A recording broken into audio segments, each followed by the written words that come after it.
Hello दोस्तों, तो अब हम अपना अगला लेक्चर शुरू करते हैं। आज ही हम लेक्चर में जो बात करेंगे, जो हमने कल जहां छोड़ा था वहीं से कंटिन्यू करेंगे। तो अगर आपको याद होगा, अगर आपने अभी रिवीजन किया हो लेक्चर शुरू देखने से पहले, तो आपको याद होगा कि हमने बात करी थी इकोनॉमी। कुछ टर्म्स, जनरल डेफिनेशन हमने इंट्रोडक्शन के अंदर पढ़ा था, ठीक है। और वहीं से मैं कंटिन्यू करूंगा। दोबारा बस एक बार क्विक रिकैप करा देता हूँ। हमने इकोनॉमिक्स जाना था, आई होप आपने इन सब की चीजों के बारे में पढ़ा हो, ठीक है। Scarcity and economic problem and central problem of an economy, ठीक है। अब इससे आगे हम कंटिन्यू करना चाहते हैं, और उससे पहले मैं बता दूं कि हमने लास्ट क्लास में कुछ जो बात करी थी उसमें मेरे पास कुछ रिव्यू आया कि भैया थोड़ा सा लिखने में मतलब टाइम ज्यादा लग रहा है या कुछ ज्यादा टाइम ले रहे हो। तो वो प्रॉब्लम देखो मैं भी समझ रहा हूँ। अभी थोड़ी सी ना ये टेक्निकल चीजें हैं, धीरे धीरे मैं इंप्रूव करता जाऊंगा। आज ही लेक्चर में मैंने उस पर बहुत ज्यादा वर्क किया, इसलिए लेक्चर थोड़ा सा लेट आया है, ठीक है। और धीरे धीरे मैं इंप्रूव कर ही रहा हूँ, और हो सके तो मैं मतलब लेक्चर की जैसे 3-4 लेक्चर होंगे, हम बहुत अच्छे से एकदम आ जाएंगे, जहां पे आपका ज्यादा टाइम भी नहीं लगेगा और ना ही हमारा मतलब ज्यादा चीजें प्रोडक्टिव ज्यादा होंगी, ठीक है। तो अगर आपको याद होगा, मैंने कल एक क्वेश्चन लिखवाया था आपको पिछले लेक्चर में, सॉरी। तो वो क्वेश्चन ये था, why does scarcity and choice go together, ठीक है। ये क्वेश्चन इतना अच्छा है ना, इंट्रोडक्शन के अंदर सबसे पहला टॉपिक यही बनता है। और कई बार ना क्वेश्चन 3 नंबर का एज इट इज उठ के आ जाता है, या ऐसा पूछ लेगा कि scarcity and choice always go together, comment on the given statement and so on. मतलब अलग अलग टाइप के जो है इसी क्वेश्चन को पूछ सकता है। तो पहले ना इस क्वेश्चन की जगह वो है ना, एक हाइपोथेसिस पढ़ो।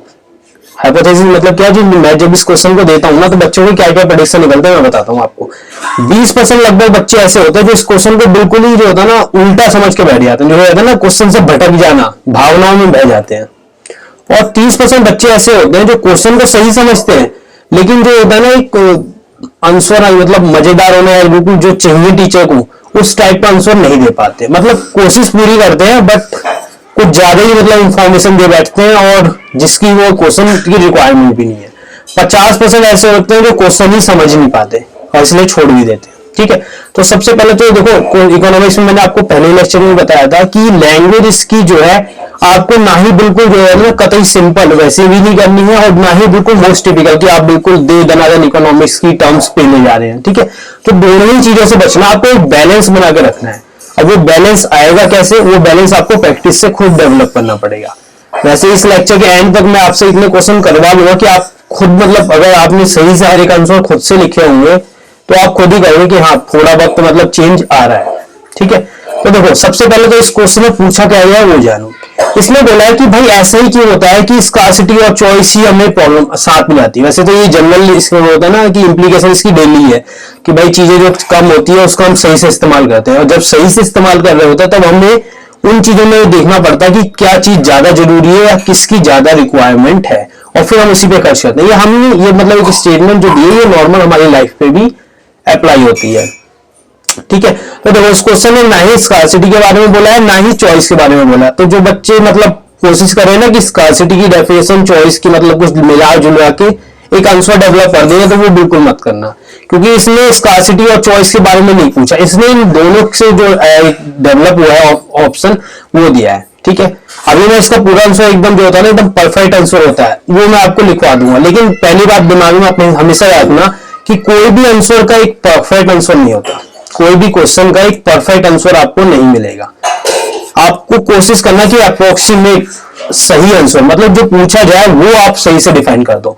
मैं इसलिए कह रहा हूं बिकॉज हर टीचर का ना एक अपना पर्सपेक्टिव होता है देखने का, तो जो उसकी रिक्वायरमेंट होती है वो बाकी से मतलब अलग हो सकती है कि भाई मेरे को ये चीजें चाहिए। तो ये तो आपको कोशिश ये करनी है कि जब भी आप एक आंसर डेवलप करें तो एक है मतलब बैलेंस, ना किसी जो होता है ना टीचर की मतलब उसकी तरह नहीं कि भाई यही मेरी कॉपी चेक करेगा इसलिए मुझे ऐसा आंसर देना है। तो आप ये सोच मत डेवलप करना। अगर आप इस सोच से चलोगे ना तो मैक्रो इकोनॉमिक्स में आपको कोई नहीं बचा पाएगा, क्योंकि यहाँ पे तो थोड़े बहुत न्यूमेरिकल्स आ भी जाते हैं। मैक्रो इकोनॉमिक्स में एक न्यूमेरिकल होता है, बाकी सब थ्योरी होती है। वो भी अगर आपको कराओ मतलब जब हम करेंगे तो बस एक वो भी होता है नेशनल इनकम के ऊपर, एंड बाकी सब थ्योरी होती है। और वहां पे थोड़ी सी ना थोड़ा सा इकोनॉमिक्स की तरफ ज्यादा इंक्लाइन करना पड़ता है, ठीक है। तो खैर इस क्वेश्चन पे दोबारा आते हैं। तो देखो इसका जो आंसर डेवलप होगा ना वो डेवलप निकल कर आएगा आपको इकोनॉमिक प्रॉब्लम से। अब इकोनॉमिक प्रॉब्लम क्या है, बिल्कुल आप इसमें मत सड़ जाना कि इकोनॉमी डिफाइन कर देना। इकोनॉमिक प्रॉब्लम में आपने पढ़ा होगा, जैसे मैंने आपको एग्जांपल दिया था कि 10 रुपए वाला, जहां पे चीजें आपके पास रिसोर्स लिमिटेड है लेकिन आपको ऑप्टिमम यूटिलाइजेशन करना है। तो स्कार्सिटी क्या चीज दिखाती है, स्कार्सिटी यही जो कॉन्सेप्ट बताती है कि जहां पे डिमांड बहुत ज्यादा हो रिक्वायरमेंट से, मतलब सॉरी डिमांड बहुत ज्यादा हो सप्लाई के मुकाबले, ये जो कॉन्सेप्ट पढ़ा था ना हमने स्कार्सिटी के अंदर। तो इसका आंसर डेवलप करते समय आपको ये इकोनॉमिक प्रॉब्लम का ये वाला एक कॉन्सेप्ट यूज करना पड़ेगा, ठीक है। दूसरी बात, स्कार्सिटी की आपने डेफिनेशन यूज करी है तो उसको आप यहाँ पे यूज करोगे। अब रिसोर्स लिमिटेड है तो हमें क्या करना पड़ेगा, तो हमें उस रिसोर्स का ऐसे इस्तेमाल करना पड़ेगा कि हम मैक्सिमम वांट सेटिस्फाई कर सके, ठीक है। आंसर स्कार्सिटी से तो है लेकिन शुरुआत पहले इकोनॉमिक प्रॉब्लम से होगा, ठीक है। Resources are limited and we have to use correctly to satisfy as maximum wants, मतलब जितने रिसोर्स है जितने से ज्यादा रिसोर्स वांट्स है वो सेटिस्फाई हो सके, ठीक है। प्रॉब्लम ये है ना कि यहाँ मैं अकेला बैठा हुआ हूँ तो मुझे थोड़ा सा ना अजीब सा लग रहा है कि मतलब यार सामने होता तो एक एक्सप्रेशन पढ़ के मैं समझ जाता हूँ कि बच्चों के किसके समझ में आ रहा है, या उससे एक बार खुद पूछ लेता हूँ, ठीक है। तो आई होप आपको समझ में आ गया हो, अगर नहीं आया है तब भी आप मुझे दोबारा कमेंट कर सकते हो, मैं आपको बता दूंगा। नंबर मैंने आपको लास्ट वीडियो में शेयर कर ही दिया था, ठीक है। तो देखो इसका आप एक आंसर पे आते हैं, तो देखो इसका आंसर एग्जैक्ट ही है। मैं ये नहीं कह रहा हूँ कि ये आंसर बिल्कुल परफेक्ट है, हमेशा से अज्यूम करके चलना, कोई भी आंसर परफेक्ट नहीं होगा, लेकिन एक आंसर जब आप दो तो ऐसा आंसर दो कि पूरी जो पूछा गया वो पूरी तरह से डिफाइन कर सके, ठीक है। वैसे थ्योरी पेपर में हमेशा ये बात बताई जाती है कि कोई भी एक आंसर परफेक्ट नहीं होता, जो जो पूछा गया अगर आप उसको सही से डिफाइन कर दे रहे हो मोर देन सफिशिएंट है, ठीक है। क्वेश्चन के आंसर क्या देखो, स्कार्सिटी एंड चॉइस, थोड़ा मैं मार्कर का कलर बदल लेता हूं ताकि आसानी हो, ठीक है।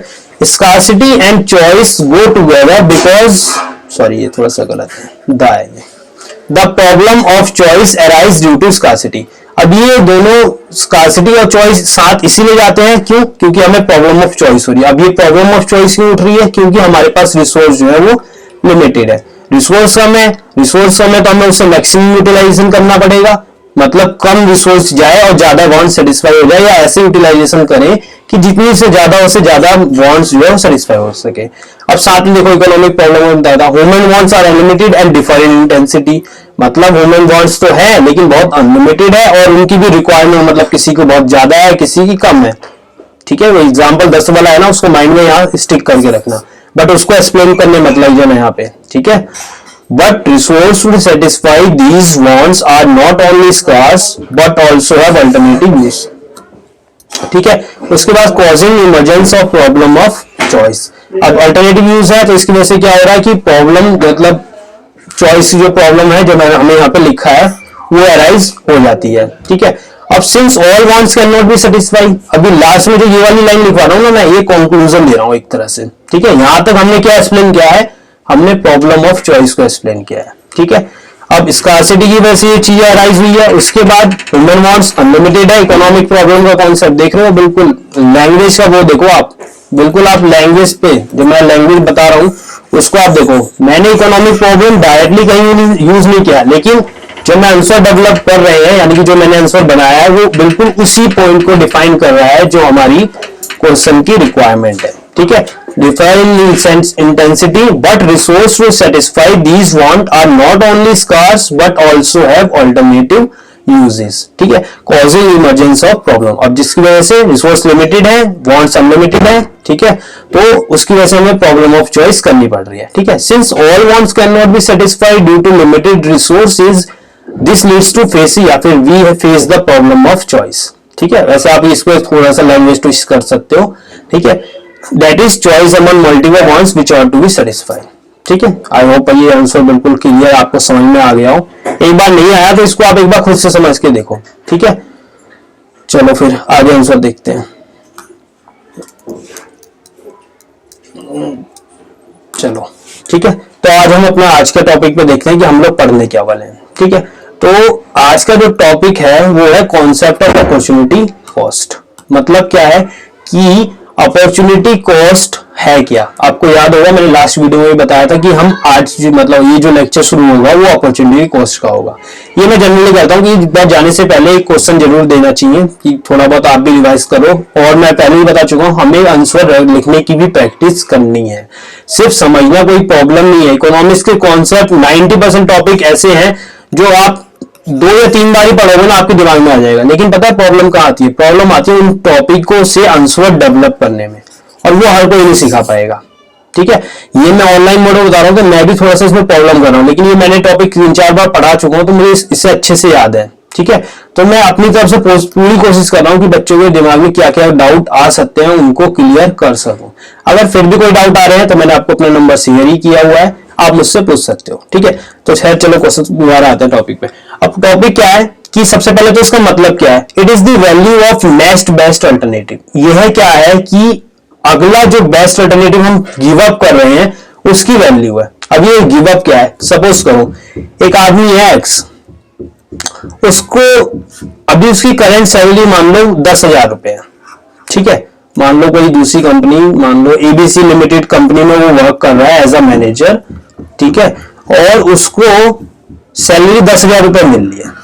ठीक है, अब उसने क्या करा, मान लो 2-3 साल से काम कर रहा था, उसने कोई वाई लिमिटेड में अप्लाई किया। ठीक है, और वहां उसको सैलरी मिल रही है 12,000 रुपए। ठीक है, मतलब अप्लाई किया उसको 12,000 रुपए मिल रही है, और जेड कंपनी है वहां उसको 15,000 रुपए दे रहे हैं। ठीक है, इसी तरह एक और मान लो कोई कंपनी ए लिमिटेड जहां पे उसको सिर्फ 10,000 रुपए दे रहे हैं। ठीक है, दोबारा समझ लो, बड़े आराम से केस स्टडी बता रहा हूं। मान लो कोई एक एक्स बंदा है, वो एबीसी लिमिटेड में वर्क कर रहा है एज अ मैनेजर, उसको 10,000 रुपए वहां पे सैलरी मिल रही है। अब मान लो वो बहुत समय से कर रहा था, वो प्रमोशन वहां पे ज्यादा मिल नहीं रहा था, उसने दूसरी कंपनी में अप्लाई किया। तो उसने 3 कंपनी में अप्लाई किया और तीनों में ही एज अ सिलेक्ट हो गया बैंक मैनेजर की पोस्ट पे। अब प्रॉब्लम ये है कि अगर मान लो, वैसे तो ह्यूमन टेंडेंसी है कि हायर सैलरी पे वो ज्यादा अट्रैक्ट करेगा। अगर मान लो उसने इस कंपनी में स्विच कर लिया, ठीक है, यहां तक बात क्लियर है। जब उसने इस कंपनी में स्विच किया तो अब मैं तुमसे बोलूं कि उसका अपॉर्चुनिटी कॉस्ट क्या है, तो आपके लिए क्या कहोगे कि 10,000? बड़े आराम से सोचो और फिर मुझे आंसर दो। ठीक है, वीडियो पॉज कर दो।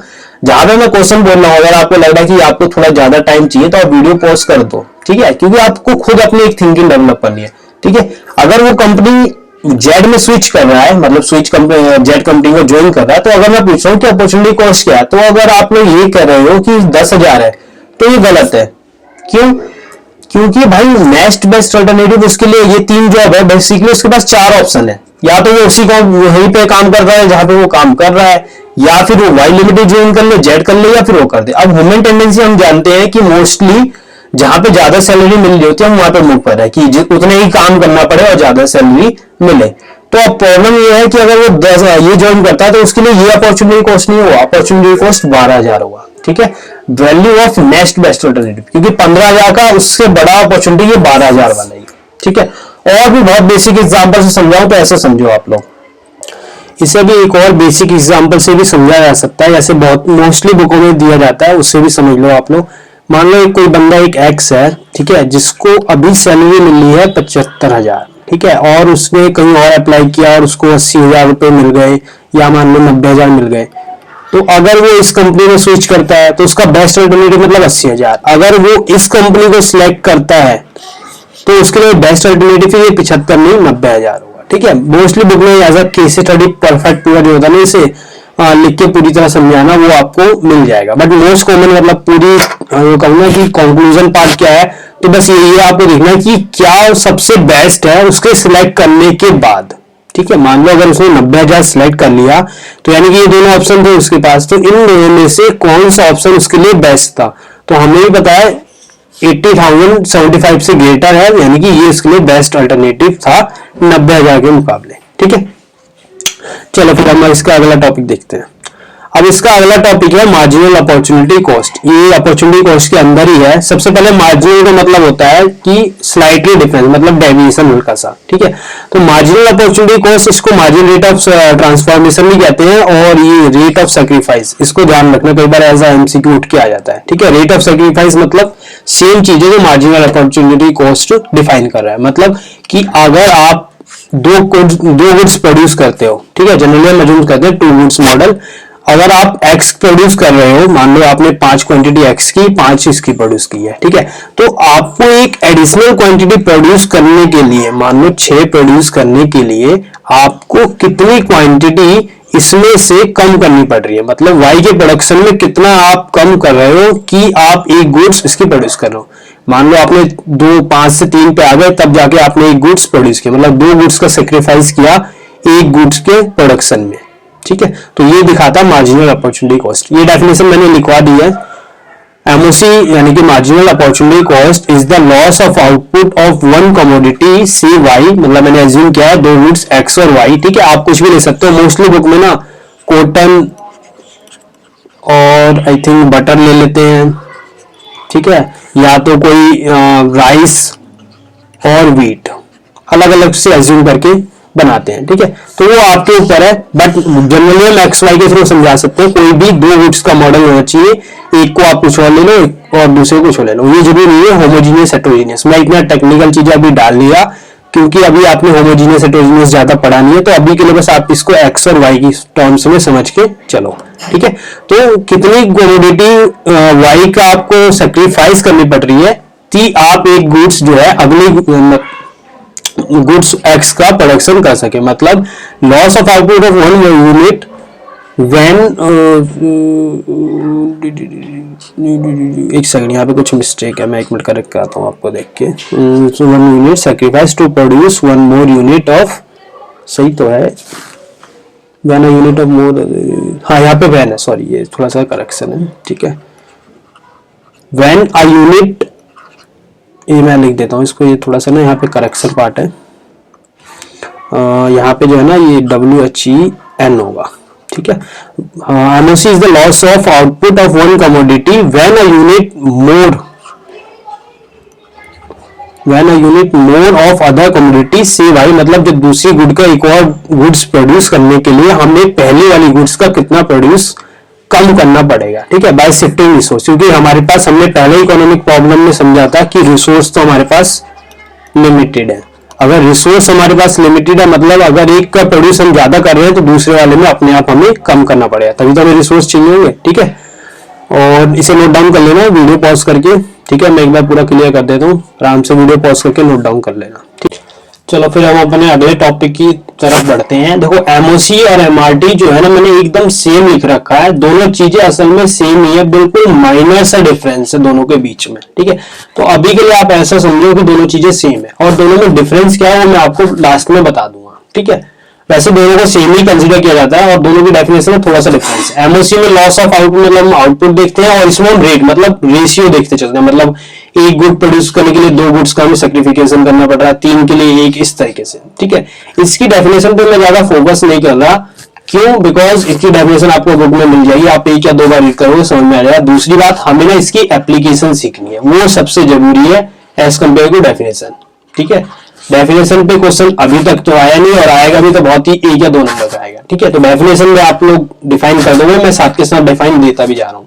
तो देखो क्या एमआरटी, एमआरटी क्या, बेसिकली रेट जिसपे एक गुड का आउटपुट हमें सेक्रीफाइस करना पड़ रहा है ताकि दूसरे वाले का एक आउटपुट प्रोड्यूस किया जा सके, ठीक है। ये जो है ना फॉर्मूला है एमओसी एमआरटी का, ठीक है। Unit of one good sacrifice, unit of other good gain, मतलब एक गुड्स का प्रोडक्शन में हमें दूसरे वाले का कितना सेक्रीफाइस करना पड़ रहा है, ठीक है। और ये जो है लिखा है change in X upon change in Y, बहुत से बच्चे ने इसी को स्टिक करते हैं कि हमेशा एक्स वाला ही जो है वो हमारा डिक्रीज करेगा, ऐसा कुछ नहीं है। हमेशा याद रखना जिसके भी गुड्स का प्रोडक्शन कम हो रहा है उसको तुम ऊपर लोगे, units of one good sacrifice upon में units of other goods gain या फिर प्रोड्यूस, मतलब एक का जितना कम हो रहा है और दूसरे वाले में जो बढ़ रहा है उसको हम फॉर्मूले में डालते हैं, ठीक है। बहुत सारे बच्चे मतलब ऐसा होता है कि प्रैक्टिस करते समय एक ही इसी टाइप के फ्लो में सवाल करते जाते हैं, और कई बार बिल्कुल उल्टा सवाल इसमें पूछ लेता है, तो बच्चे ना उल्टा करते, मतलब वाई मतलब पता लगा कि गेन वाला एक्स हो रहा था और गेन को ऊपर ही दिखाने लगे या फिर अपना फॉर्मूला डेवलप कर दिया, ठीक है। तो इस तरह से जो पागलपन है वो थोड़ा आप लोग इससे बचना, ठीक है। अगला देखो, ये है टेबल जिसमें हमें एमओसी एमआरटी निकालना। अच्छा तो अभी एक बार और देख लो, साइड में लिख लो आप, एमआरटी जो है बेसिकली इसको ना इज टेक्निकल टेक्निकली, इसको आप ऐसे लिख लो, MRT is technically referred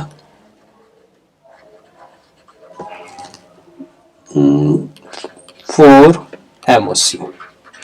MRT जो हम टेक्निकली रिफर करते हैं MOC को, जो भी MOC है उसको हम टेक्निकली यानी कि इकोनॉमिक्स की लैंग्वेज में हम MRT या फिर रेट ऑफ सेक्रीफाइस कहते हैं। आप इसको ऐसे भी लिख सकते हो, MOC is technically referred as MRT। ठीक है, कैसे ऊपर नहीं लिख लो, लैंग्वेज का थोड़ा सा ट्विस्ट है, बाकी सब कुछ सिंपल है।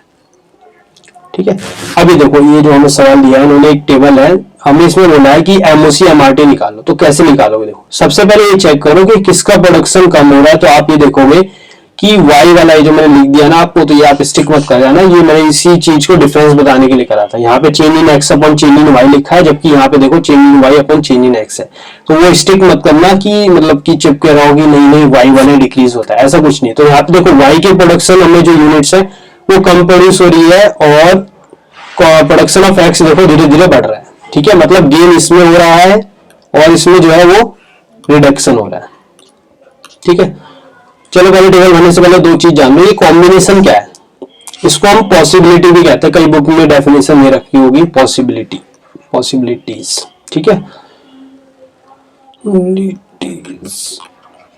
होता क्या है? देखो भाई, पॉसिबिलिटीज ये है कि जब मैं रिसोर्स का जितने भी मान लो 100 यूनिट्स है जो भी प्रोडक्शन के लिए, उसका इस्तेमाल मैंने X बनाने में कितना किया, Y बनाने में किया है। मान लो 100 की मदद से मैंने 10 तो बनाए X के और 90 बनाई, तो ये बेसिकली क्या है कि कॉम्बिनेशन है जिसमें X और Y दोनों का प्रोडक्शन किया जा रहा है। ठीक है, अभी जरूरी नहीं है कि दोनों का ही होना चाहिए, मान लो ये 0 भी हो सकता है पूरा, तो वो वेरी करता है। ठीक है, कॉम्बिनेशन क्या है कि दोनों गुड्स का कितना कितना प्रोडक्शन हुआ बाय यूजिंग गिवन रिसोर्सेज।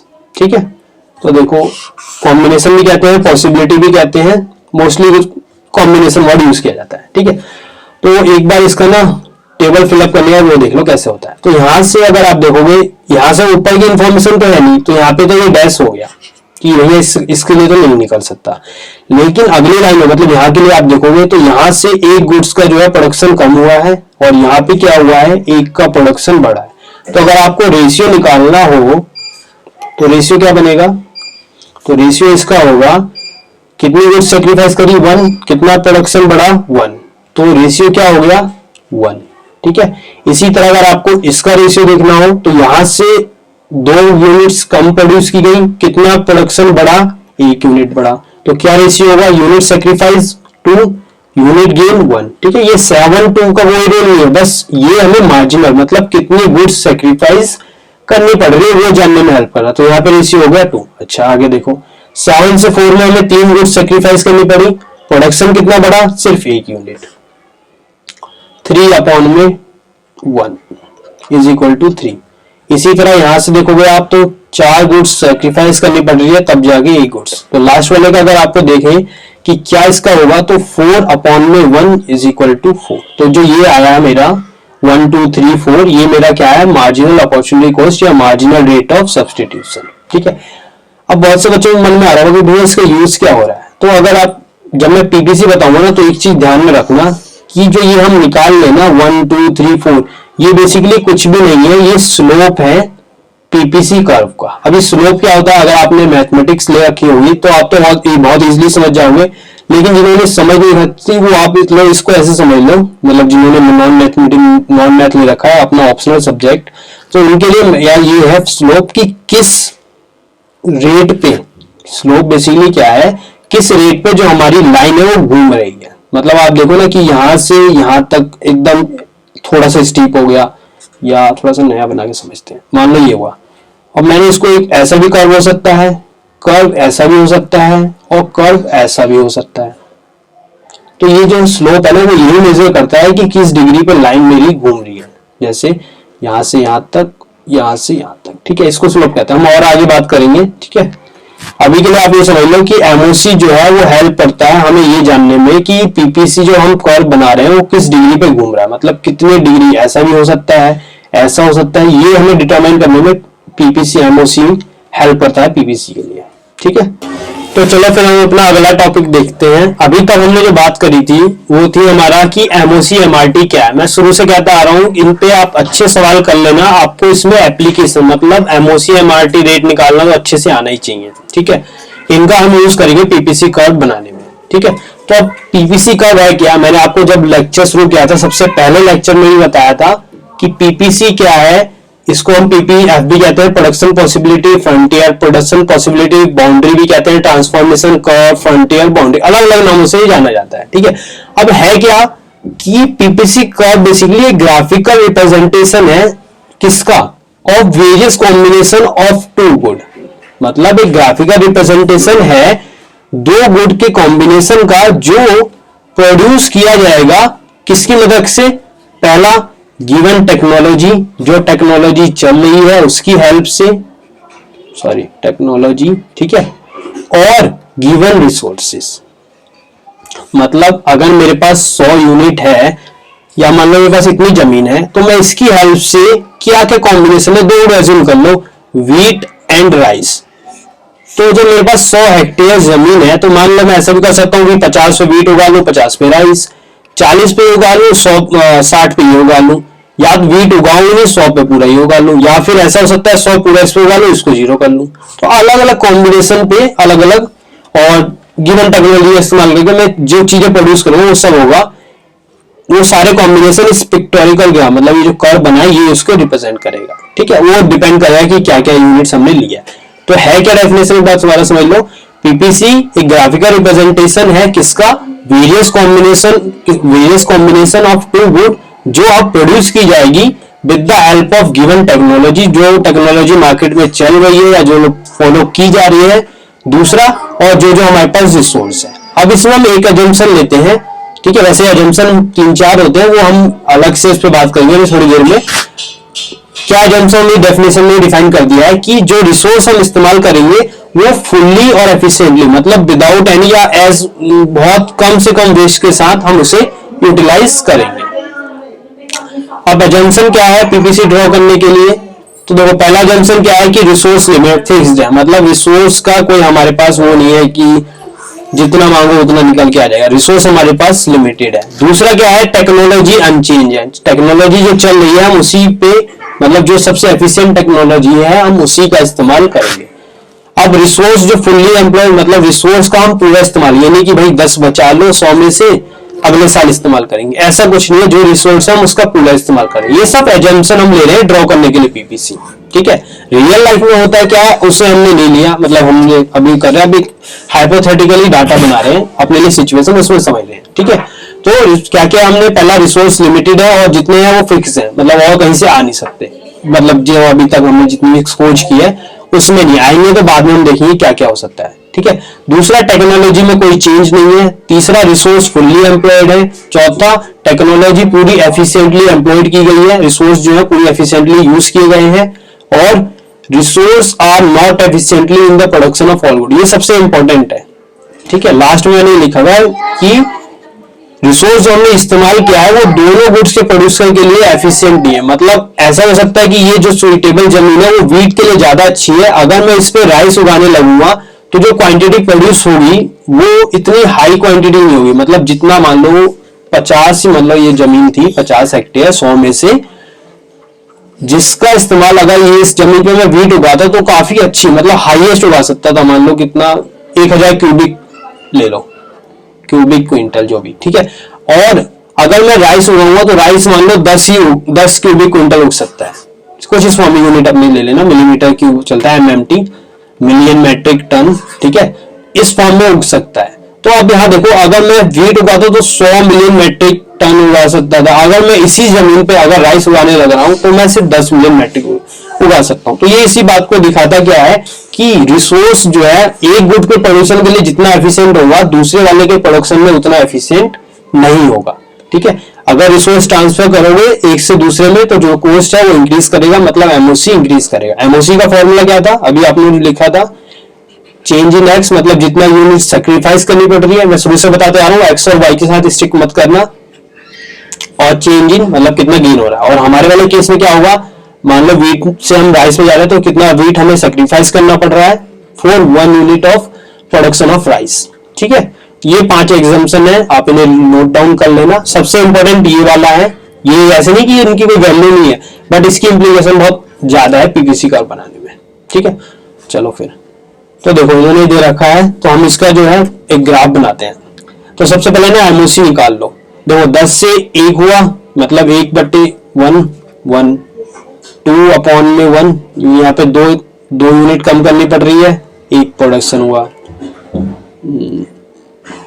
एक का प्रोडक्शन हुआ, यहाँ पे भी प्रोडक्शन 1 हुआ, 1 यूनिट सेक्रीफाइस करी।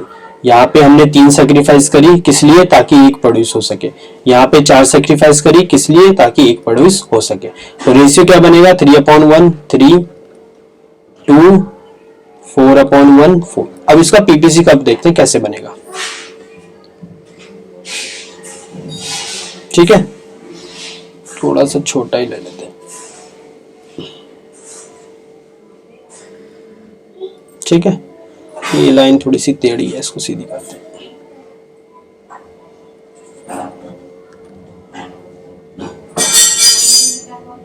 ठीक है, चलो फिर अभी देखो, मान लो x ले लेते हैं हम इस पे और y गुड ले लेते हैं इस पे। तो देखो सबसे पहला कॉम्बिनेशन ए वो कहाँ लाएगा करेगा, x 0 है, मान लो पॉइंट ना 2-2 का गैप पे ले लेते हैं, y वाले ज्यादा है ना तो 2-2 पे ले लो इसको। 10 8 6 4 2 0 1 2 3 4 5। ठीक है, तो ये x मेरा 0 है पहले वाले केस में कॉम्बिनेशन ए के लिए, तो ये क्या लाई कर रहा है यहाँ पे, इसको ना थोड़ा कलर बदल लेते हैं। तो मेरा पहला कॉम्बिनेशन क्या लाई करेगा यहाँ पर, कॉम्बिनेशन ए। ठीक है, जिसमें x कितना प्रोड्यूस हो रहा है 0, y कितना प्रोड्यूस हो रहा है 10। ठीक है, दूसरा कॉम्बिनेशन क्या है कि जब मैं 1 यूनिट प्रोड्यूस कर रहा हूँ तो y मेरा 1 यूनिट प्रोड्यूस हो रहा है, मतलब समवेयर यहाँ लाई करेगा पॉइंट, इसका कॉम्बिनेशन भी मतलब 1,9। जब मैं x की 2 यूनिट प्रोड्यूस कर रहा हूँ तो मेरे को इसका कितना प्रोड्यूस हो रहा है 7, तो मतलब समवेयर यहाँ लाई कर रहा हूँ इन दोनों के बीच में। और अगर 3 यूनिट प्रोड्यूस कर रहा हूँ तो कितना यूनिट हो रहा है इसका 4। ठीक है, तो समवेयर यहाँ, मतलब आप बेसिकली प्लॉट करना, तो इतना तो आप लोग कार्टेशियन प्लेन क्लास 9th में अगर आप लोगों ने पढ़ ही लिया होगा कैसे पॉइंट को प्लॉट किया जाता है। तो ये कितना होगा 3,4 और 4,0। तो आप जब एक फ्री हैंड कर्व से, ठीक है मैं अभी ड्रॉ करता हूँ फ्री हैंड कर्व, तो मान लो जब आप ऐसा कर्व ड्रॉ करोगे जहां से ये सभी के सभी पॉइंट ज्वाइन हो रहे हैं, ठीक है थोड़ा सा हो गया, ठीक है मान लो यहाँ पे, तो ये जो है ना ये पीपीसी कर्व है, ग्राफिकल रिप्रेजेंटेशन जो हमें ये शो करा रहा है कि एक गुड प्रोड्यूस करने के लिए मतलब दो क्या क्या कॉम्बिनेशन बेसिकली है जिन जो हम यूज बना सकते हैं, जो हमें कॉम्बिनेशन दे रखे हैं, रिसोर्स टेक्नोलॉजी जो भी सारी चीजें लेके हमने ये कर्व ड्रॉ किया है। अब इसमें एमओसी का क्या रोल है देखो मैं भी समझाता हूँ।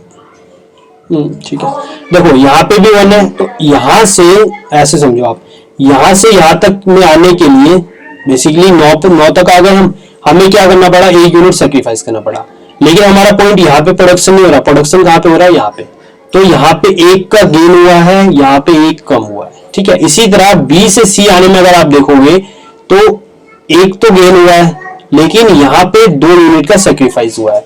इसी तरह सी से डी तक आने के लिए हमारे को 1 यूनिट यहाँ पे कितना हुआ है, यहाँ से अगर मैं कंपेयर करूँ, वैसे तो यहाँ से कंसीडर होते हैं, यहाँ से लोग आपको यहाँ पे 1 गेन हुआ है, लेकिन लॉस कितना हुआ है 3 का। यहाँ से यहाँ तक आने में मुझे गेन तो 1 यूनिट हुई है, बट लॉस कितना हो गया 4 का, मतलब 4 यूनिट में सेक्रीफाइस, यहाँ लॉस वो नहीं है, यहाँ लॉस का मतलब मेरा सेक्रीफाइस से। ठीक है, तो यहाँ पे 1 यूनिट का सेक्रीफाइस, 2 यूनिट का यहाँ पे 1 का गेन इसके लिए था। ठीक है, इस फॉर्म में ये हमारा था। ठीक है, थोड़ा कॉम्प्लिकेटेड हो गया, एक बार दोबारा समझ लो ग्राफ। ये मेरा कर्व, ठीक है 1 point 2 point B C D. ठीक है, फ्री हैंड से ज्वाइन किया हमने, फ्री हैंड्स मतलब वो सारे पॉइंट्स को ज्वाइन करते हुए चले गया। ठीक है, अब यहां से आप ये देखो, यहाँ पे आपका पहला पॉइंट ए था, जैसे मेरा ये था, यहां से मैं 1 यूनिट का मुझे सेक्रीफाइस करना पड़ा, तब जाके मैं यहाँ पे पहुंचा इस पर, और और यहाँ पे मुझे 1 का सेक्रीफाइस, और यहाँ पे कितने का गेन हुआ, 1 का, जो यहाँ पे आपको दिख रहा होगा एमओसी का बिल्कुल इसीलिए। और यही चीज जो है ना, ये जो चेंजेस दिख रहा है आपको, यही मेरा स्लोप है, ठीक है। चलो फिर अब कैरेक्टरिस्टिक देखते हैं पीपीसी कर्व की। तो सबसे पहला पीपीसी कर्व की क्या है कि अगर आप ज्यादा गुड्स का प्रोडक्शन जाओगे, एक गुड्स का मतलब अगर जैसे पॉइंट आप यहां पर हो, आप चाहते हो कि मैं एक्स का भी प्रोडक्शन करूं, तो अगर आप एक्स का प्रोडक्शन करने के लिए जाओगे तो आपको दूसरे वाली गुड्स का जो है वो थोड़ा सा सैक्रिफाइस या फिर लॉस करना पड़ेगा। क्यों? क्योंकि हमारे पास रिसोर्सेज लिमिटेड है। अगर आप एक यूनिट चाहते हो कि इसका प्रोड्यूस हो जाए तो आपको वाई में से कुछ यूनिट कम करना पड़ेगा। मान लो ये जो था ना हमारा 0,10 था, अगर आप चाहते हो कि एक यूनिट प्रोड्यूस कर लूं मैं एक्स की, तो आपको वाई में से कुछ रिसोर्स यहां के लिए ट्रांसफर करने पड़ेंगे। और ऐसा क्यों होगा? ऐसा इसलिए बिकॉज हमारे पास रिसोर्स जो है वो लिमिटेड है। पहला एजम्पशन आपने देखा होगा, रिसोर्स अवेलेबल आर फिक्स्ड। अब रिसोर्स फिक्स्ड है तो उससे मैं दोनों रिसोर्स पे प्रोडक्शन में डिवाइड करना पड़ेगा, ठीक है। तो मान लो 1:9 बना इस फॉर्म में कुछ, ठीक है। तो पीपीसी का डाउनवर्ड है, ऐसा इसलिए बिकॉज रिसोर्स हमारे पास लिमिटेड है। अगर हम एक का प्रोडक्शन करने जाएंगे तो हमें दूसरे में से अपने आप जो है उसका प्रोडक्शन, जो दूसरी यूनिट्स है उसका प्रोडक्शन हमें कम करना पड़ेगा, ठीक है। अब पीपीसी हमारा ये लास्ट पॉइंट है सेकंड कैरेक्टरिस्टिक कि पीपीसी जो है वो कॉन्केव टू ओरिजिन है। इस बार कई ना बच्चे पीओओ लिख लेते हैं, बट ऐसा मत लिखना पेपर में, सही बता रहा हूं। मैंने बहुत बार बच्चों को ऑब्जर्व किया कि पीओओ लिख के पता नहीं क्या लिख के बैठ जाते हैं। ऐसा कोई शॉर्ट फॉर्म फॉर्मली यूज नहीं होती। और दूसरी बात, इनफॉर्मली हम पेपर में कभी यूज नहीं करते, ठीक है।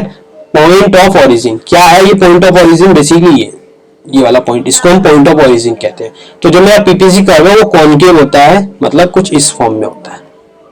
हालांकि पीपीसी की कर्व खाली एक शेप ये नहीं होती, अभी आने वाले समय में हम इस पर भी बात करेंगे कि पीपीसी की शेप जो है कैसे डिटरमाइन होती है और कौन डिटरमाइन करता है। अब पीपीसी कर्व कॉन्केव क्यों होता है, इसके बेसिकली ना 3 रीजन है, ठीक है। और कई बार आपको पूछ ही लेता है ये 3 नंबर में कि briefly explain why PPC curve is concave to the point of origin.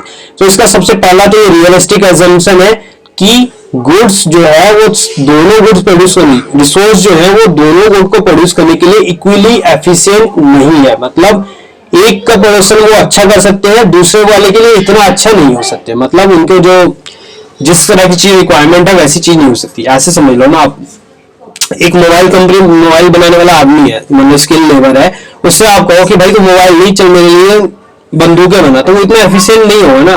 वो अपने से पूछ दूसरे वाले से पूछ के करेगा। अब वो जो ऐसा बताएगा वो वैसे ही फॉलो करता जाएगा, तो इतना एफिशिएंटली वो काम नहीं कर पाएगा। अगर पूछा तो टाइम ऑब्वियस सी बात है थोड़ा वेस्ट हो सकता है। तो रिसोर्स जो है वो इक्वली एफिशिएंट नहीं होगा, ठीक है। दूसरा क्या है, राइजिंग एमओसी एमआरटी। अब ऐसा क्या है, राइजिंग एमओसी एमआरटी क्या है? क्योंकि अगर आप एक यूनिट का प्रोडक्शन करने जाओगे तो आपको दूसरे वाले का ज्यादा सेक्रीफाइस या फिर दूसरे वाले में से सेक्रीफाइस करना पड़ेगा। बेसिकली जो ये था ना डाउनवर्ड स्लोप, वो भी इसका रीजन है। अगला है लॉ ऑफ डिमिनिमाइजिंग रिटर्न या law of increasing opportunity cost. Opportunity cost मतलब ये वाला पॉइंट ना डी आर जो ये है, इस वाले को आप थोड़ी एरिया भी छोड़ दो। इसको जब मैं कंज्यूमर यूनिट शुरू करूंगा ना, consumer and consumer equilibrium demand basically, उसके अंदर मैं आपको डिस्कस करूंगा ज्यादा अच्छे से। अभी के लिए आप ये समझ लो कि डिमिनिमाइजिंग रिटर्न मतलब क्या है कि जैसे जैसे आप गुड्स का प्रोडक्शन बढ़ाओगे उसमें से जो रिटर्न आना चाहिए, मतलब उतनी एफिशिएंसी काम करने को नहीं आए, काम करने वालों की नहीं आएगी, कुछ ऐसे समझ लो। Law of increasing opportunity cost मतलब ज्यादा से ज्यादा, ऐसे मान लो कि ऐसे समझो आप कि कोविड की अभी जो वैक्सीन चल रही है कोरोना की, मान लो कोविड की वैक्सीन आ गई और गवर्नमेंट ने पेटेंट फ्री कर दिया है, पेटेंट फ्री कर दिया है, ठीक है। मतलब कोई भी उसको प्रोड्यूस कर सकता है जो रिसोर्स जिसने उसको डेवलप किया है, ठीक है। तो अब मान लो बहुत ज्यादा रिक्वायरमेंट है उस वैक्सीन की, और आप चाह रहे हो कि मैं इस वैक्सीन को प्रोड्यूस न करके कोई और ले लो, मान लो बुखार की पैरासिटामोल प्रोड्यूस करने लग जाओ, तो इसका क्या इफेक्ट पड़ेगा? क्योंकि डिमांड जो इस समय इसकी है, आप प्रोड्यूस करने जा रहे हो पैरासिटामोल, ठीक है। तो इसका क्या होगा, आप जितना पैरासिटामोल प्रोड्यूस करने जाओगे उतना ही आपके लिए अपॉर्चुनिटी कॉस्ट होगा। क्योंकि अगर आप वही रिसोर्स अगर इसके प्रोडक्शन में लगाते, एज्यूम कर लो दोनों के लिए सेम रिसोर्स चाहिए, ठीक है, तो इसका क्या इफेक्ट पड़ेगा कि इसका प्रोडक्शन जो है आपके लिए बहुत ज्यादा महंगा हो। मान लो कोविड की वैक्सीन 100 रुपए में बिक रही है, आप प्रोड्यूस कर रहे हो पैरासिटामोल जो 1 रुपए या 2 रुपए की बिक रही है, तो आप जैसे जैसे मान लो 100 यूनिट प्रोड्यूस कर दी, मतलब आपने सिर्फ 100 रुपए अर्न किए होंगे यूजिंग इंक्लूडिंग योर प्रॉफिट। अगर आप इसका प्रोडक्शन करते हैं तो 100 इंटू 100 मतलब आप लगभग 10,000 प्रोड्यूस करते हैं। ठीक है, तो ये इसी पॉइंट को शो कर रहा है। ठीक है, कि लॉ ऑफ अपॉर्चुनिटी कॉस्ट, मतलब जितना आप दूसरी चीज के प्रोडक्शन में जाओगे उतना अपॉर्चुनिटी कॉस्ट बढ़ता जाएगा। ऐसा भी हो सकता है कि डिक्रीज करे, लेकिन यहाँ वाले में वो होगा इंक्रीज। ठीक है, वो वेरी करता है सिचुएशन टू सिचुएशन, और ज्यादा डिटेल मेरे माइंड में अभी तो आ नहीं रहा। ठीक है, अगर नहीं आ रहा ज्यादा समझ में तो इतनी प्रॉब्लम मत लेना, ये दोनों पॉइंट हमारे दोबारा आएंगे कंज्यूमर वाले में। ठीक है, और जब हम दोनों का डिमांड सप्लाई इक्वल रखते हैं, जब हम आगे सॉल्व करेंगे थर्ड या फोर्थ यूनिट में, तब एक बार दोबारा इस चीज का इस्तेमाल होगा। अब बात आती है शेप की। अभी मैंने थोड़ी देर पहले आपको बताया था ना कि पीपीसी की शेप सिर्फ कॉन्केव नहीं है, तो ये कैसे पता चलेगा कि पीपीसी की शेप होगी क्या। बेसिकली हमारे पास जो अगर दिया जाएगा तो हमें तो डाटा दिया जाएगा ना, कि मान लो अभी थोड़ा दिखाते हैं, अब मान लो ये डाटा दे दिया हमको। ठीक है, अब हम कैसे पता लगाएंगे भाई कि पीपीसी की शेप कॉन्केव हो रही है या फिर कोई और शेप की वेरी करेगा। तो सबसे पहले तो ये जानो कि पीपीसी की 3 शेप हो सकती है, या तो कॉन्वेक्स, और ये सब के सब ओरिजिन से है, convex to origin, concave to origin, और स्टेट वाले में तो कोई लॉजिक बैठता ही नहीं है, मतलब कॉन्वेक्स, कॉन्केव या फिर कॉन्वेक्स टू ओरिजिन। तो पहले तो ये देखो कि कॉन्वेक्स होगा कब, स्टेट कब होगा, इनकी शेप देख लो। कॉन्वेक्स अगर मैं बोलूं कि कॉन्वेक्स है, मतलब क्या है कि मैं ये बात कर रहा हूँ कुछ इस शेप है, मतलब कर्व जो है कॉन्केव वाला इस शेप में होता है, कॉन्वेक्स वाला इसका उल्टा हो जाएगा। ठीक है, जो इसका मुंह बाहर हो रहा है वो अंदर हो जाएगा। ठीक है, ऐसे से बताऊं ना, मैं जब मैं पढ़ा था 12th क्लास में, तो या मैं जब भी पढ़ाता मैं खुद कंफ्यूज हो जाता हूँ कि ये कैसे होगा। तो ये लेंस की शेप से मैंने शुरू में याद किया था, लेकिन अब तो इतनी बार पढ़ा चुका हूँ मुझे खुद याद हो जाता है। ठीक है, लेंस का शेप बाहर होता है, कॉन्केव लेंस, कॉन्वेक्स लेंस, ऐसे स्कूल में बताया जाता है। ठीक है, बट आप 3-4 बार मतलब मैक्सिमम सवाल कर लोगे ना, 10-15 अपने आप आपको याद हो जाएगा। ठीक है, स्ट्रेट लाइन में कुछ इस फॉर्म में होगा। हाँ, हालांकि बात अलग है, ये ऐसे भी हो सकता है। स्ट्रेट लाइन में मतलब ये नहीं कि बिल्कुल ऐसे ही हो जाएगा। ठीक है, वो डिपेंड करता है किस पे, अभी हम जानेंगे। अभी हिंट दे देता हूँ एमओसी के ऊपर। तो अब देखो भाई, पीपीसी कॉन्वेक्स का जो कब है, तो देखो सबसे पहले 2 चीज समझ लो। हम हर एक चीज को ना एक ड्रॉ करके, जैसे मैं पढ़ाता हूँ नॉर्मली बैच में, वैसे मैं पूरी कोशिश कर रहा हूँ कि आपको भी उसी फ्लो में दूं, बट मैं अपनी तरफ से पूरी कोशिश कर रहा हूँ। बट एक होता है ना कि स्टूडेंट की तरफ से इन्वॉल्वमेंट, वो यहाँ पे थोड़ा सा होना मुश्किल हो पा रहा है। तो अगर आपके डाउट है तो मुझे भेज सकते हो, वैसे डाउट जिनके आ रहे हैं मैं क्लियर करता जा रहा हूँ। ठीक है, अब ये देखो कि हर एक काम में डायग्राम खुद बनाएंगे, और बाद में जो ये है ना, रीजन तो यही है, लेकिन कई बार ना इसको एक्सप्लेन करने में भी आ जाता है कि एक्सप्लेन व्हाई पीपीसी कॉन्वेक्स। तो आप इन दोनों पॉइंट को लिख के आओगे तो भाई कोई भी टीचर 4 नंबर तो देने वाला नहीं है, उसके लिए आपको डायग्राम बनाना पड़ेगा। ठीक है, तो मैं लास्ट में बता दूंगा कैसे आपको करना पड़ेगा। देखो यहां से अगर आप निकालोगे कितना लॉस होना पड़ रहा है, -4। एमओसी निकालना है, कितना गेन 1, कितना -3, कितना हो गया यहाँ पे प्लस का 1, कितना हुआ प्लस का 1 -1। तो यहाँ पे अगर मैं उसको निकालू एमओसी 4/1 4, 3/1 3 और 1/, कुछ गड़बड़ हो गया क्या, ओहो सॉरी लास्ट में रह गया, 1 सेकंड, मैंने ना थोड़ा सा मिस्टेक कर दिया है, ये अक्सर होता है इस पर डायग्राम देखना। तो यहाँ से यहाँ तक मेरा -4, ठीक है, और यहाँ से यहाँ तक -3, यहाँ से यहाँ तक -2 और यहाँ पे -1। ठीक है, और यहाँ पे प्रोडक्शन 1 होगा। ठीक है, तो यहाँ से यहाँ तक आने में चेन में इससे ऊपर का तो होगा नहीं, यहाँ से आने के लिए 4/1 3/1 2/1 और 1/1। ठीक है, तो इसका अगर आप प्लॉट करोगे ना, तो देखो पहला प्रोडक्शन क्या है कि 0,10, मतलब थोड़ा सा यहाँ ले लेते हैं। ठीक है, 10 8 6 4 2 0। ठीक है, इसी तरह यहाँ ले लेते हैं 1 2 3 4 5। तो देखो पहला कॉम्बिनेशन यहाँ पे लाई कर रहा है, थोड़ा सा कलर बदल लेते हैं। कॉम्बिनेशन ए 0,10, कॉम्बिनेशन 2 क्या है 1,6, तो यहाँ पे लाई कर रहा होगा बी 1,6, और अगला कॉम्बिनेशन है सी 2,3, तो 2,3 समवेयर यहाँ लाई करेगा 2,3, और अगला है डी यानी कि 3,1, तो समवेयर यहाँ लाई करेगा डी 3,1 और लास्ट है 4,0। लास्ट है हमारा ई यानी कि एक सेकेंड, लास्ट है हमारा 4,0। ठीक है, अब अगर मैं इसको प्लॉट करूं फ्री हैंड कर्व से ज्वाइन करूं तो देखो इसका ग्राफ कैसे बनेगा। सॉरी, ठीक है, थोड़ा सा मतलब ये है ना कि डाटा हमने थोड़ा ले लिया। अगर मैं इस पॉइंट को यहाँ ले लेता ना कि 1,5 तो थोड़ा अच्छा लगता। तो अभी आप ये देखो ना कि ओरिजिन से कितना दूर होता जा रहा है। अगर ये कॉन्केव शेप होता तो कुछ इस फॉर्म में आता, ठीक है, लेकिन जाके इस फॉर्म में रही है, अगर रफली देखोगे ना तो कुछ इस फॉर्म में जाएगा। ठीक है, तो ये कि इस पॉइंट, ये हमें पॉइंट क्या शो करा रहा है कि इसका शेप जो है वो कॉन्वेक्स। अब ऐसा हो क्यों रहा है, ऐसे का रीजन समझो। अगर मैं इसको थोड़ा ना क्लियर लिखता हूँ, ये होगा 4/3, सॉरी एक सेकेंड, देखो इसका है यहाँ पे 4, ये है 3, ये है 2, ये है 1। तो अगर ये आप एमओसी पे नजर देखोगे तो एमओसी जो है वो जैसे जैसे मैं एक्स का प्रोडक्शन बढ़ा रहा हूँ और एमओसी जो है मेरा घट रहा है, तो ये डिक्रीजिंग, मतलब जब एमओसी डिक्रीज हो रहा होगा उस केस में जो पीपीसी का कर्व बनेगा वो कॉन्वेक्स होगा। सेकंड रीजन है बिकॉज ऑफ इंक्रीजिंग रिटर्न, मतलब जितना ज्यादा एक का प्रोडक्शन करोगे उतना ज्यादा आपको रिटर्न, मतलब प्रॉफिट के सेंस में समझ सकते हो। ठीक है, अब पीपीसी स्ट्रेट लाइन कब होगी, इसके लिए भी देखो जो मैंने डाटा दे रखा है। देखो यहां से यहां के लिए मैंने 4 कम किया, कितना मुझे गेन हुआ, 1 यूनिट का गेन हुआ। फिर दोबारा यहाँ पे कितना 4 यूनिट के कम हुआ और कितना गेन हुआ, 1 से +1 का। इसी तरह यहाँ पे -4 4 यूनिट कम किया, +1 और +1 और -4। तो अगर आप इसका एमओसी देखोगे ना तो हर केस में 4/1 4/1 4/1 4/1, सभी केस में एमओसी 4 4 4 ही आएगा। और जब इसके ग्राफ प्लॉट करने की बारी आएगी तो कैसा होगा, देखो यहाँ ना इस पर गैप थोड़ा बड़ा ले लेते हैं, 4 8 12 16 और यहाँ पे 1 2 3 4 एंड 5। ठीक है, पहला कॉम्बिनेशन समझो यहाँ लाई करेगा,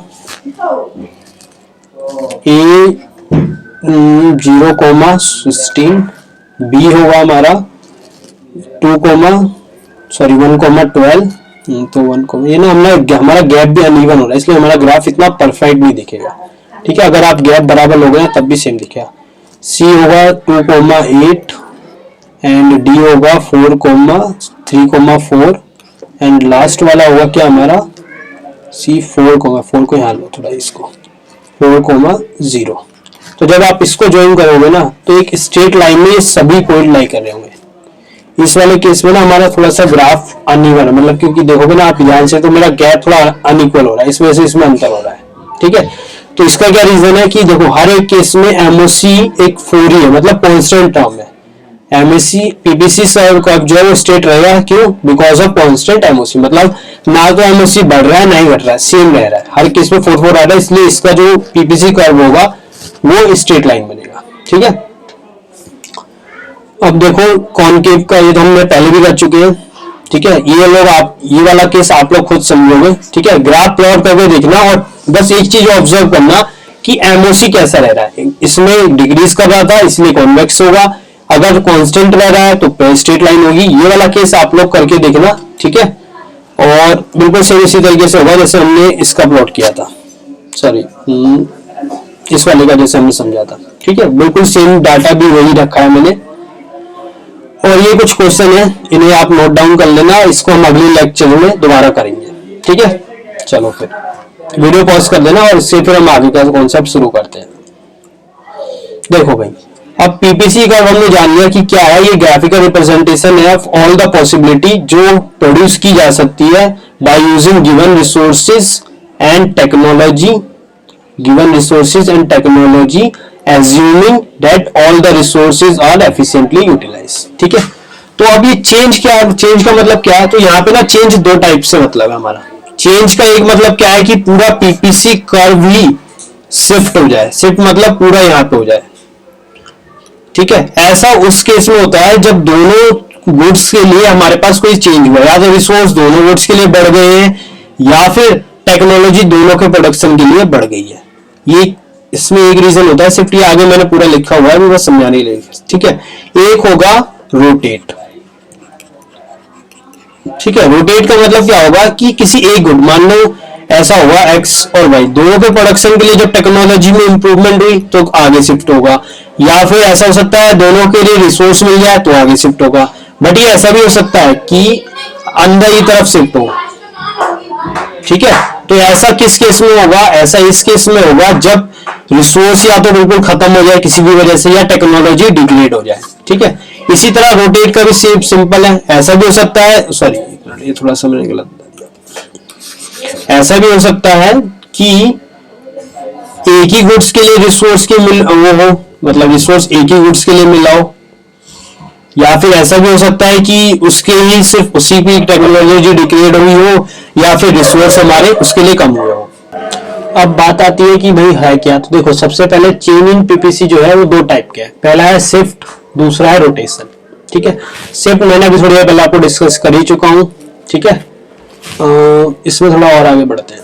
तो देखो सबसे पहले शिफ्ट क्या है, the PPC will shift when there is change in resource और टेक्नोलॉजी फॉर बोथ, मतलब शिफ्ट तब होगा जब जो भी चेंज हो रहा है या तो इंक्रीज या डिक्रीज वो दोनों गुड्स के लिए हो रहा है, ठीक है।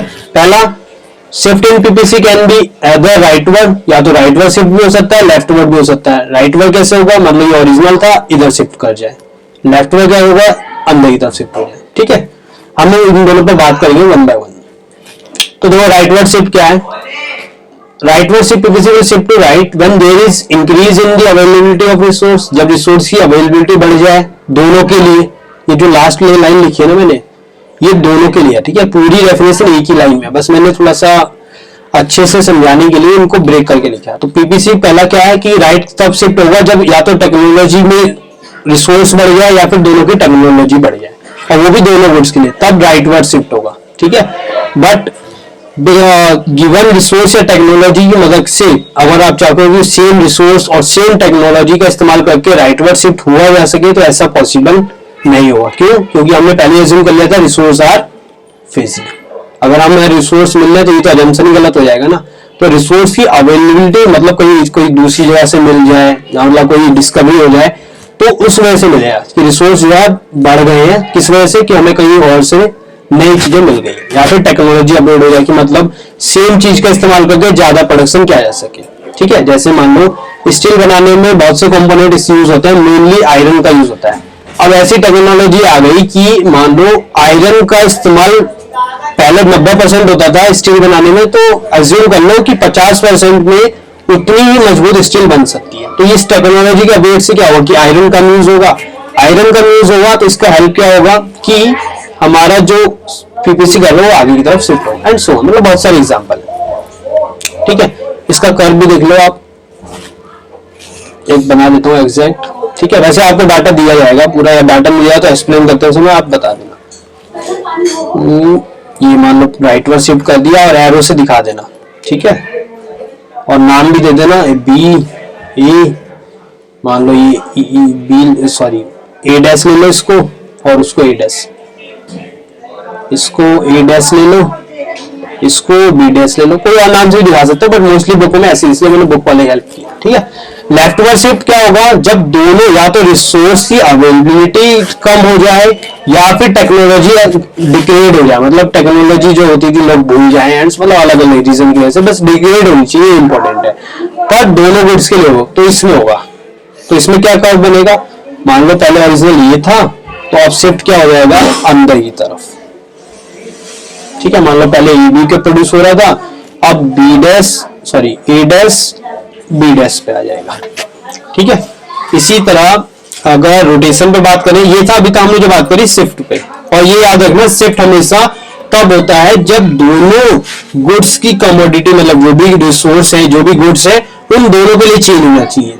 मतलब अगर रोटेशन हो रहा है, सॉरी अगर किसी एक की क्वांटिटी में प्रोडक्शन बढ़ रहा है वो दोनों के लिए होगा, ठीक है। रोटेशन के लिए, अब रोटेशन की बात करें हम, तो रोटेशन कब पॉसिबल है, तो रोटेशन तब पॉसिबल होगा, ये मैंने शुरू में बताया था, जब सिर्फ किसी एक गुड्स के लिए जब किसी एक गुड्स के लिए कोई चेंज हो रहा होगा, और पीपीसी रोटेट होगा, सिर्फ शिफ्ट नहीं होगा। ये खासकर इसी बात को मैंने लिखवाया है, ठीक है। अच्छा, ये मैं बोल रहा हूँ कि वीडियो पॉज करके लिख लेना, तो वो मैं इसलिए बोल रहा हूँ कि आपके लिए ना बहुत से इजी टॉपिक है, आप चाहो तो स्क्रीनशॉट भी ले सकते हो, लेकिन आपके ऊपर है। बट मैं प्रीफर करूंगा कि आप लोग लिखो, क्योंकि लिखते समय थोड़ा सा ना लगता है कि हाँ कुछ हमने होता है ना mind recall and so on, तो अलग अलग रीजन आप खुद फील करोगे कि हाँ कुछ पढ़ा है, ठीक है। ये सभी के सभी मैंने बिल्कुल सेम लैंग्वेज उठा के मतलब रखी है जो मैं नॉर्मली अपने ट्यूशन में नोट्स में देता हूँ, ठीक है। कुछ एडिशनल चीजें हैं जो मैं यहाँ पे नोट्स नहीं करवा पा रहा हूँ, बिकॉज बहुत ज्यादा टाइम लग जाएगा नोट डाउन करने में, ठीक है। वो प्रीडिटरमाइंड है, मतलब आप एक बार बुक भी पढ़ोगे तो आप खुद समझ जाओगे कि क्या क्या चीजें मुझे डालनी है, ठीक है। बट मोस्टली 90% चीजें मैंने यहाँ पे इन्वॉल्व कर ली है, ठीक है। तो देखो, सबसे पहले रोटेशन ऑफ पीपीसी का भी हम समझेंगे भी। ये राइटवर्ड शिफ्ट कब होगा और लेफ्टवर्ड शिफ्ट कब होगा, दोनों के दोनों को समझते हैं। देखो, सबसे पहले राइटवर्ड शिफ्ट तब होगा जब किसी एक गुड्स के प्रोडक्शन के लिए हमारे को टेक्नोलॉजी या रिसोर्स इंप्रूव हो जाए। जैसे मैंने भी आपको आयरन और स्टील वाला एग्जांपल दिया था, तो आप ऐसे समझ लो कि यहाँ पे रख लो आप स्टील, और दूसरी चीज ले लो जो आयरन से बनती है, मान लो ब्रिज ले लो, एज्यूम कर लो हम आयरन से ब्रिज बनाते हैं। तो अगर आयरन की वो रिसोर्स टेक्नोलॉजी इंप्रूव हो जाए, तो इसकी मदद से क्या होगा कि अगर मैं सेम आयरन से ज्यादा स्टील प्रोड्यूस कर सकता हूँ, तो ऐसा क्या होगा, राइटवर्ड शिफ्ट होगा, ठीक है। स्टील ऑन एक्स एक्सिस, वैसे मैंने थोड़ा सा उल्टा ले लिया, कोई बात नहीं, मतलब आप बेसिक एग्जांपल ऐसे समझ लो, कोई भी एग्जांपल ले सकते हो, व्हीट राइस भी ले सकते हो, जो मैंने लिख रखा है मैं उसके हिसाब से चलता हूँ, ठीक है। मान लो ये है एक्स एक्सिस पे हमने स्टील लिया है, ये मान लो स्टील है, ये ब्रिज है। अब रिसोर्स टेक्नोलॉजी इंप्रूव हो गई कि सेम आयरन से ज्यादा स्टील प्रोड्यूस की जा सकती है, या आप ऐसा करो यहाँ पे ब्रिज ना लगे, क्योंकि आयरन में भी जब आयरन बढ़ेगा तो वहां भी यूज हो सकता है। आप अदर गुड ले लो, कोई भी अदर गुड्स हो सकती है, चाहे आप व्हीट ले लो, गेहूं ले लो, या अलग सी एक्सेट्रा एनी चीज ले लो, बट वो मत लेना जो आयरन की प्रोडक्शन से हो, ठीक है। यहाँ पे क्या होगा कि जब मेरा रिसोर्स आयरन कम यूज होगा, मान लो टेक्नोलॉजी अपग्रेड हो गई, तो जो ये होगा ये आगे शिफ्ट हो जाएगा। तो मैंने जो यहाँ पे नाम दिया ना, मैं वही नाम यूज कर रहा हूँ, ए ई और यहाँ पे AF, ठीक है। नाम मैं बिल्कुल सेम ही ले रहा हूँ ताकि थोड़ा कंफ्यूजन ना हो, मैंने पहले मेंशन कर दिया था AE, और यहाँ पे लिख लो AF, राइटवर्ड शिफ्ट होगा। यहाँ पे कोई भी गुड्स ले लो आप XYZ, यहाँ पे आप स्टील लेना, ठीक है। और मान लो टेक्नोलॉजी अपग्रेड हो गई कि सेम आयरन का इस्तेमाल करके हम ज्यादा स्टील जो है वो प्रोड्यूस कर सकते हैं, तो इसका इफेक्ट क्या पड़ेगा कि जो हमारा पीपीसी कर्व है वो राइटवर्ड किस तरह से रोटेट करेगा, एक्स एक्स की तरफ से, क्योंकि स्टील वाले के लिए हो रहा है, स्टील वाले का प्रोडक्शन बढ़ा है, बाकी गुड्स का सेम ही रखा गया है। लेफ्टवर्ड शिफ्ट कब होगा, तो लेफ्टवर्ड तब होगा, मान लो सेम एग्जांपल लो, यहाँ पे स्टील रखो, यहाँ पे कोई भी अदर गुड्स ले लो।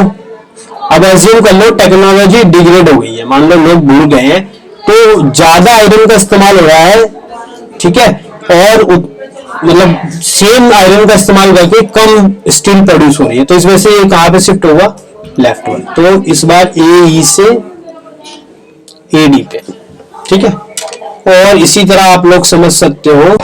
तो देखो ये अभी तक जो हमने बात करी ना, वो सब बात करी कि एक्स एक्सिस पे जब गुड्स होगी तब क्या रिक्वायरमेंट होगी, ठीक है।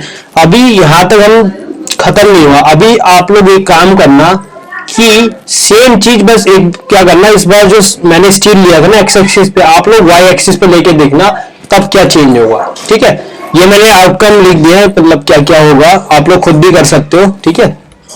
सेम लॉजिक होगा, बट डिफरेंस क्या हो जाएगा कि इस बार पीपीसी कर्व ऐसे ना होके ऐसे होगा, ठीक है। या फिर हमने स्ट्रेट लाइन इसलिए कंसीडर किया है कि जो ये हमने लिया ना, कहीं जरूरी नहीं है हर बार स्ट्रेट होगा, कॉन्केव भी हो सकता है। जब तक इन्फॉर्मेशन ना दे तब तक आप कैसे भी मतलब दिखा सकते हो, आप ऐसे भी कर सकते हो, मान लो ये लिया है आपने अपना, ऐसे भी कर लो आप, या फिर आप ऐसे भी कर लो, इनवर्ड और राइटवर्ड, ठीक है।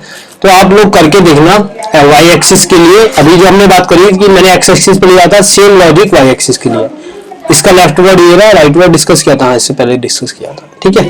तो देखो अब कुछ मेन टॉपिक है, ये ज्यादा इंपॉर्टेंट तो है नहीं, बट एक बार समझ लो आप अटेनेबल और अनअटेनेबल कॉम्बिनेशन क्या है। तो देखो डेफिनेशन ये लिख दी है, मैं समझा देता हूँ। मान लो ये पीपीसी कर्व है एक मेरा, ठीक है, यहाँ पे कुछ पॉइंट्स रखे हुए हैं, मान लो ए सोन कुछ बाउंड्री पॉइंट पे भी ले लो, ठीक है, 1 2 3 3, ठीक है। तो ये जो सारे पॉइंट्स हैं मेरे, कुछ बाहर भी ले लेते हैं, ठीक है, ये होगा मेरे, हो गए, ठीक है। अब ये, तो ये सारे पॉइंट्स जो बाउंड्री पे हैं और जो पीपीसी कर्व के अंदर हैं, ये सारे पॉइंट्स मेरे अटेनेबल हैं, ठीक है, अटेनेबल कॉम्बिनेशन। वो सभी पॉइंट ध्यान से सुन लो, वो सभी कॉम्बिनेशन जो या तो पीपीसी कर्व के अंदर है या सिर्फ पीपीसी कर्व पे है, उनको हम कहते हैं अटेनेबल पॉइंट, क्योंकि इन्हें हम अटेन किया जा सकता है। अगर मान लो मुझे ये वाला ग्रुप पॉइंट्स प्रोड्यूस करना पड़े तो रिसोर्स को मुझे यहाँ पे लाना पड़ेगा, और यहाँ पे लाने के लिए मुझे रिसोर्स को अंडर यूटिलाइजेशन मतलब रिसोर्स का वेस्टेज बढ़ाना पड़ेगा, अगर मेरे को ये पॉइंट अज्यूम करना है, ठीक है। अगर कोई भी इकोनॉमी अपने पीपीसी कर्व के अंदर, मान लो ये है एक इकोनॉमी, इंडिया ले लो, चलो मान लो वो यहाँ पे पीपीसी कर्व ये है बट वो यहाँ परफॉर्म कर रही है, इसका मतलब पता है क्या है? इसका मतलब ये है कि एक हमने इंडियन इकोनॉमी लिया है, तो इंडियन इकोनॉमी जो है वो अंडर यूटिलाइजेशन कर रही है अपने रिसोर्स, मतलब जो रिसोर्स की कैपेसिटी है उसके इनफ मतलब ऑप्टिमम यूटिलाइजेशन नहीं कर रही है, रिसोर्स का वेस्टेज बहुत ज्यादा हो रहा है। अब कोई से भी कई बार ऐसा क्वेश्चन बना के खुद दे देता है आपको, मान लो इकोनॉमी है जो पीपीसी कर्व के अंदर, कहीं भी हो सकता है, पीपीसी कर्व के अंदर वो कर रही है, परफॉर्म कर रही है, तो इसका मतलब क्या है? इसका परफॉर्म ये है कि वो अपने रिसोर्स का अंडर यूटिलाइजेशन कर रही है, ठीक है। इसी तरह अनअटेनेबल कॉम्बिनेशन क्या है? वो सभी कॉम्बिनेशन जो कभी अटेन ही नहीं कर सकते, मतलब आउट ऑफ प्रीव्यू है पीपीसी कर्व, पीपीसी कर्व ये नॉर्मल, लेकिन इनसे बाहर है, तो जैसे ये सारे पॉइंट्स मान लो एक्स वाई जेड, ये सारे पॉइंट अनअटेनेबल है, ठीक है। गिवन रिसोर्स और टेक्नोलॉजी का इस्तेमाल करके हम इनको इन तक नहीं पहुंच सकते। हाँ, लेकिन अगर रिसोर्स का या फिर टेक्नोलॉजी अपग्रेड हो जाए तब तो हम यहाँ पहुंच सकते हैं। मान लो रिसोर्स टेक्नोलॉजी अपग्रेड हो गई, हम ये ऐसे ले लेते हैं, थोड़ा सा ऐसे ले लो, ए डैश से बी डैश तक पहुंच गया, तो इसका मतलब पता है क्या है? कि ये सभी पॉइंट सब पीपीसी का अटेनेबल हो गए और ये सारे पॉइंट अनअटेनेबल हो गए, ठीक है। अब देखो, मैंने जो लास्ट में बताया था आपको ब्रांचेस ऑफ इकोनॉमी, तो बस एक बार फटाफट समझ लो, ये क्या है? ब्रांच ऑफ इकोनॉमी जो इंडिविजुअल यूनिट्स के साथ डील करती है, मतलब इंडिविजुअल हाउस होल्ड को लेके और फिर डील करती है, ठीक है। बट जरूरी नहीं है, मान लो मैं वर्ल्ड के ऊपर देख रहा हूँ, वर्ल्ड इकोनॉमी पे देख रहा हूँ, तो जो particular India economy, US economy, Pakistan economy, Nepal economy, China economy, ये जो पार्टिकुलर है, ये इस समय as a individual unit work करेंगे, ठीक है।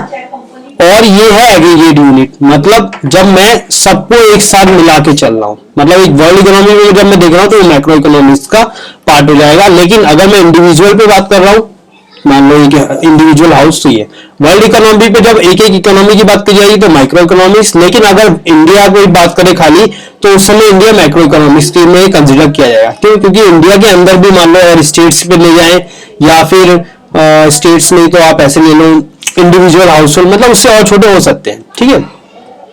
तो माइक्रोमैक्स की इकोनॉमिक्स थ्योरी की वो ब्रांच जो एग्रीगेट यूनिट पे बात करें उसको micro economics, branch economics theory जो इंडिविजुअल यूनिट पे बात करें उसको हम माइक्रो इकोनॉमिक में कहेंगे, ठीक है। इससे ज्यादा हम डिफरेंस, वो ज्यादा पॉइंट समझ पाएंगे इन दोनों के बीच का डिफरेंस किसके थ्रू, जब इन दोनों पे हम डिफरेंस बात करेंगे। तो डिफरेंस क्या है? देखो, मैंने इनको ना मतलब बेसिक जो जो सारे पॉइंट्स हो सकते हैं उन सभी पॉइंट्स को लिख दिया मैंने, 7 और 8 पॉइंट्स का एक डिफरेंस क्रिएट किया है। आप लोग सभी के सभी पॉइंट मत लिखना, बिकॉज लिखने में कोई प्रॉब्लम नहीं है, बट 4 से 5 नंबर का मैक्सिमम क्वेश्चन आता है, और ऐसे क्वेश्चन हो गए ना, अगर आप 4 या 5 पॉइंट भी दे दोगे ना तो बहुत मोर देन इनफ है। तो पहले तो देखो, ये और ये तो जरूर मेंशन कर देना, थोड़ा हम आगे बदल लेते हैं, ये और ये तो मेंशन कर देना। तो देखो डिफरेंस क्या है दोनों में, meaning study of individual units of economy, ये एग्रीगेट है, मतलब ऐसा होल या फिर इंडिविजुअल यूनिट, या इसको आप ऐसे भी सकते हो एग्रीगेट इकोनॉमी, ठीक है। टर्म का है क्या? ये ग्रीक वर्ड माइक्रोस से निकल कर आया, उसका मतलब क्या होता है? स्मॉल। ये ग्रीक वर्ड मैक्रोस से निकल के आया जिसका मतलब होता है लार्ज। अल्टरनेटिव नाम क्या है इसका? प्राइस थ्योरी, क्योंकि यहाँ पे mainly pricing as a mechanism work करता है किसी भी चीज को इक्विलिब्रियम में लाने के लिए। यहाँ पे theory of income and employment, ठीक है। एग्रीगेशन क्या है? As it deal with individual units. अब जबकि जाहिर सी बात है ये इंडिविजुअल लेवल पे बात करता है, तो यहाँ पे डिग्री ऑफ लिमिट, यहाँ मैंने इसको ऐसे लिखना एग्रीगेशन, यहाँ पे डिग्री ऑफ एग्रीगेशन लिखना आप लोग, मैं लिख देता हूँ डिग्री, एक सेकेंड, यहाँ पे आप ऐसे लिखो इसको, डिग्री ऑफ एग्रीगेशन, ठीक है, एग्रीगेशन मत लिखना, थोड़ा मिस टाइपिंग हो गया या मैंने टाइप करना भूल गया हूँ, ठीक है। As it deal with individual unit there is limited degree of aggregation, मतलब जब ये इंडिविजुअल लेवल पे बात कर रहा है तो आप ऐसे थोड़ी कह सकते हो कि भैया दो को मिला के एक बना दो, ठीक है। तो लिमिटेड डिग्री एग्रीगेशन मतलब एक इंडिविजुअल लेवल पे ही बात होगी। लेकिन मैक्रो इकोनॉमिक्स में जो बात करूंगा मैं, तो यहाँ पे वास्ट डिग्री ऑफ एग्रीगेशन है, क्योंकि सभी यूनिट्स को मिला के कर रहे हैं, ठीक है। सेंट्रल प्रॉब्लम क्या है माइक्रो इकोनॉमिक्स की? सेंट्रल प्रॉब्लम है कि रिसोर्स को कैसे बांटा जाए और उससे रिलेटेड प्रिंसिपल या पॉलिसी, मतलब रिसोर्स को कैसे दिया जाए, मतलब वो कहते हैं ना रिच क्लास, पुअर क्लास, या फिर व्हाट टू पॉलिसी जैसे हम डिसीजन लेते थे, उसी टाइप के डिसीजन यहाँ भी हमारे को लेने होंगे। इसमें सेंट्रल प्रॉब्लम क्या है? लेवल ऑफ इनकम और एम्प्लॉयमेंट। कुछ और पॉइंट्स है। इंस्ट्रूमेंट क्या है स्टडी के? यहाँ पे मेन इंस्ट्रूमेंट डिमांड और सप्लाई है माइक्रो इकोनॉमिक्स के अंदर। माइक्रो इकोनॉमिक्स, यहाँ पे मैक्रो इकोनॉमिक्स, इसके अंदर हमारा मेन क्या है? एग्रीगेट सप्लाई और एग्रीगेट डिमांड। आप लोग ये समझना, डिमांड में खाली ये एग्रीगेट डिमांड जो होती है ना, उसमें देखो हमारे पास क्या होता है। पहला तो इनकम, कंजम्पशन, नेट एक्सपोर्ट, ये जो आदम मैं थोड़ा बता रहा हूँ आपको, ठीक है, और गवर्नमेंट एक्सपेंडिचर या गवर्नमेंट इन्वेस्टमेंट भी हो सकता है। तो इन सबको हम एडी में कंसीडर करते हैं। लेकिन एक इंडिविजुअल के लेवल की डिमांड बात की जाए ना, तो उसमें क्या होता है? Income, price of commodity, taste etcetera, इन सब का हम बात करेंगे डिटेल में, ठीक है। इसमें डिटरमिनेंट क्या है? इसमें प्राइस सबसे मेन डिटरमिनेंट होता है माइक्रोस में सॉल्व करने के लिए। अगर मुझे डिमांड सप्लाई के बीच में प्राइस निकालना है तो उसके लिए भी हम प्राइस का इस्तेमाल करेंगे, ठीक है। ये दो पॉइंट्स जो हैं, दो नहीं लास्ट के 3 पॉइंट, ये 2 3, ठीक है। लास्ट के जो हमने बोला 4 5 6 7, ये पॉइंट आपको ज्यादा डिटेल में समझ में आएंगे जब हम चैप्टर के एंड में चल रहे होंगे, ठीक है। इसलिए मैंने शुरू में लग दिए। तो अगर आपको क्वेश्चन पूछा जाए तो आप लोग शुरू के 4 7 पॉइंट है, आप कोई से भी 3 या 4 रख सकते हो, डिपेंड करता है मार्क्स कितने का और टाइम कितना है आपके ऊपर, दोनों चीज के ऊपर वेरी करता है, ठीक है।